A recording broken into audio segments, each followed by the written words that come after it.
Bonjour à tous. Aujourd'hui, je vais vous parler de développement personnel.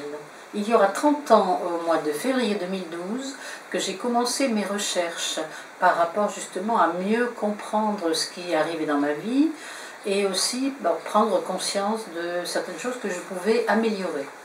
Il y a des événements qui m'ont conduit à m'interroger sur la vie, la maladie et la mort. Et ensuite, j'ai commencé justement à vouloir développer certaines de ces questions et à chercher des réponses. Le nom de développement personnel signifie plusieurs choses.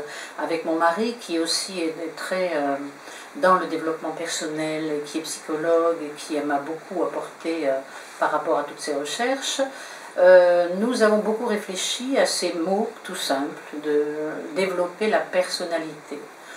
Et justement, je voudrais commencer par vous lire quelque chose qu'il a écrit à propos de ça. Et donc je vous le lis. Le développement personnel donne la faculté de vivre pleinement notre vie à travers nos choix. Le développement personnel nous permet aussi d'avoir des objectifs, de les atteindre et d'essayer de faire le mieux possible. Le développement personnel nous aide aussi à prendre soin de notre santé, de notre bien-être, de développer l'habileté à faire des relations, à communiquer, à conserver ses relations, à élever la conscience et acquérir du discernement, à augmenter l'intelligence émotionnelle qui est le rapport entre les émotions, les réactions qu'on peut avoir par rapport aux événements en utilisant les émotions qui correspondent à l'événement et non pas des émotions qui sont restimulées par d'autres événements qui ont eu lieu dans le passé. Il nous permet aussi, le développement personnel, d'affronter la vie et d'y apporter des réponses sur plusieurs plans, sur un plan physique, sur un plan émotionnel et sur un plan spirituel. Par rapport à l'article qu'a écrit Peter Shepherd, qui est le développement personnel et l'évolution consciente de la nature humaine. Pourtant, à travers l'histoire, il a fait cruellement défaut.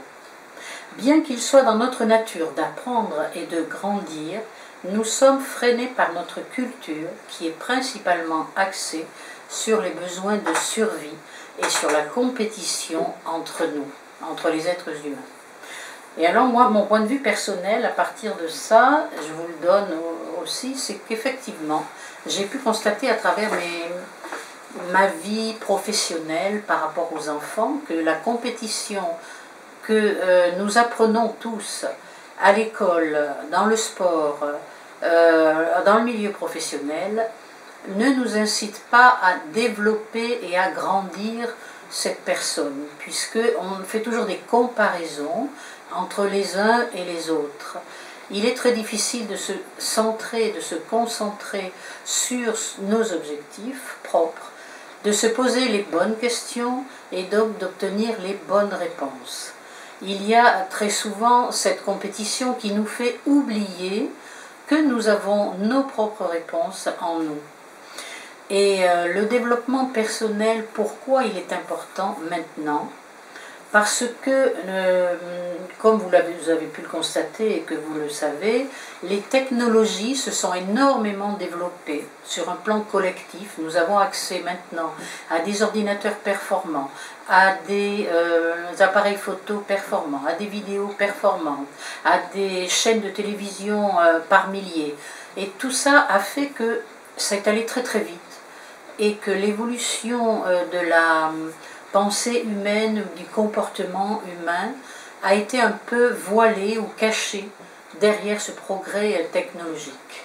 Ce qui fait que nous en avons oublié de développer justement notre personne et de faire en sorte que nous ayons conscience de tout ce qui se passe à l'intérieur de nous, de tout ce qui se passe à niveau individuel, et nous avons été un peu noyés dans tout ce collectif de progrès technologique.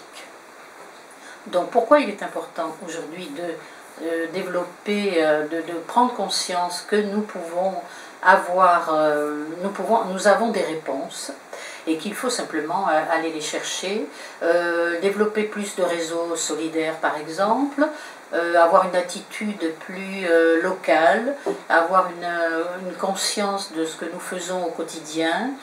Et je pense que toutes ces petites attentions que l'on peut avoir sur soi et sur l'environnement qu'il y a autour de soi peut et devrait nous aider à traverser cette période rapide de progrès technique et technologique qui nous dépasse un peu. Voilà sur le fait que je voulais appuyer pour cette vidéo, sur le fait de prendre conscience que nous pouvons faire quelque chose, chacun à notre niveau, individuellement, pour changer justement collectivement la société et tout ce qui se passe autour. Maintenant, je vais vous donner quelques indications supplémentaires pour pouvoir approfondir ce sujet de développement personnel sur le site transformind.fr, trans 4, le chiffre 4, mind.fr.